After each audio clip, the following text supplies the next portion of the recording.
Sebagian SD negeri di Kabupaten Kebumen, Jawa Tengah mengalami kekurangan murid pada penerimaan peserta didik baru tahun ini. Beberapa sekolah bahkan ada yang kurang dari 10 siswa dan ada yang hanya mendapat 2 siswa baru. Kekurangan murid itu terjadi di sejumlah sekolah. Hal ini terjadi lantaran tahun ini jumlah anak usia masuk sekolah dasar di daerah setempat hanya sedikit. Selain itu, beberapa siswa juga memilih ke sekolah di luar desanya.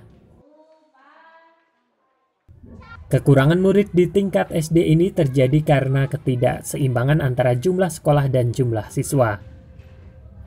Selain itu juga seiring dengan berhasilnya program keluarga berencana, kebutuhan bersekolah SD juga cenderung menyusut.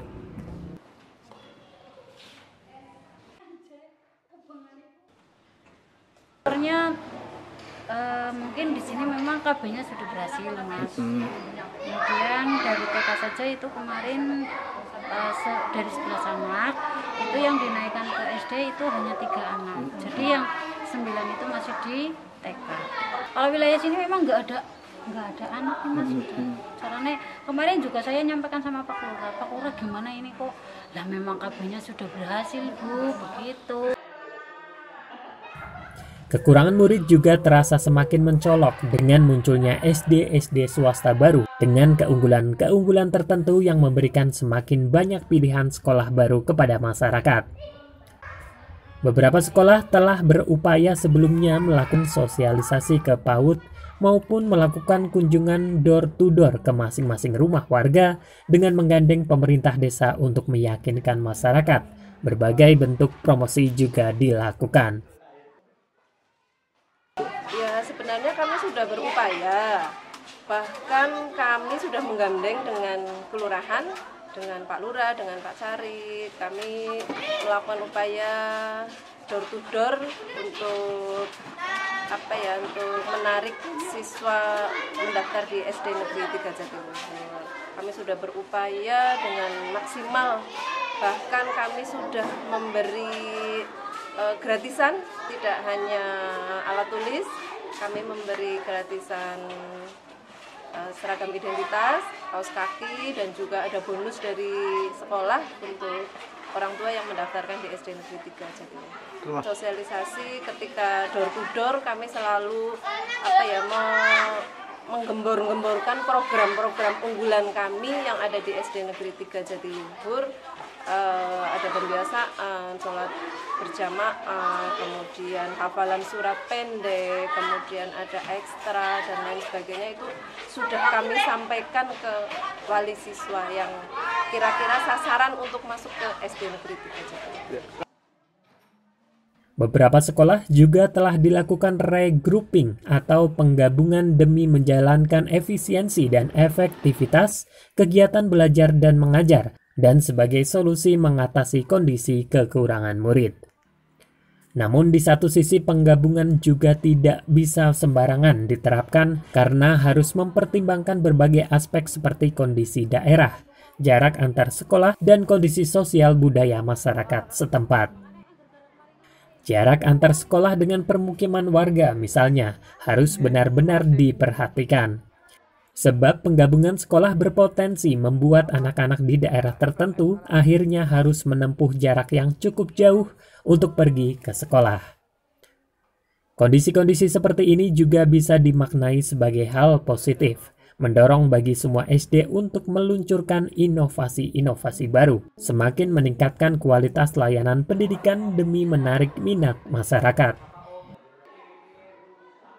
Inovasi dan terobosan baru menjadi hal yang penting untuk dilakukan agar sekolah-sekolah yang kekurangan murid bisa kembali mendapatkan kepercayaan dari masyarakat untuk menyekolahkan anak-anaknya di sekolah tersebut.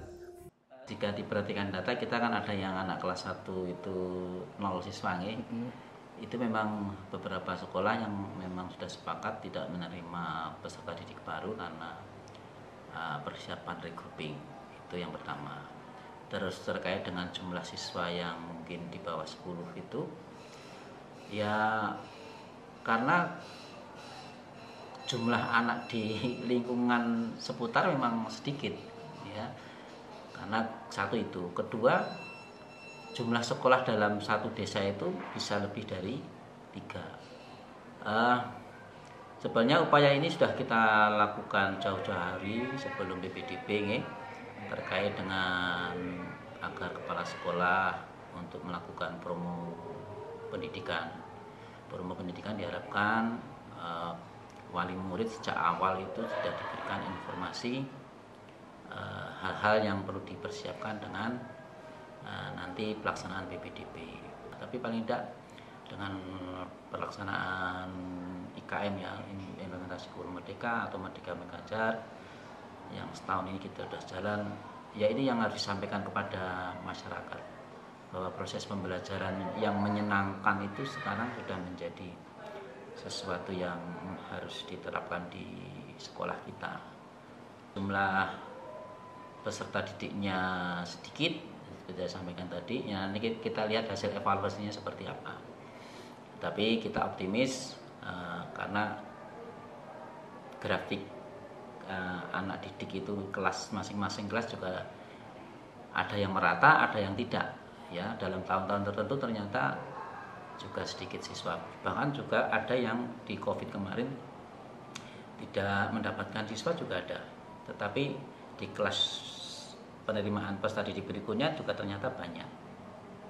Ini hal yang ya mestinya menjadi pertimbangan kita, apakah layak apa tidak sekolah itu direkrut.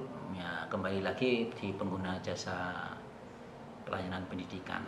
Ya, karena jangan sampai ketika direkrut malah kita nanti menyulitkan warga seputar ketika akan menyekolahkan anak-anak didik mereka. Terlalu jauh, nanti tambah ongkos lagi. Nah, itu juga menjadi bahan pertimbangan. Nah, ini ada beberapa hal yang perlu kita garis bawahi, bahwa ketika di tempat-tempat tertentu, misalnya desa-desa yang terpencil, ya berapapun jumlah siswa yang tetap kita layani. Apalagi kalau memang di desa tersebut tidak ada SD ataupun MI.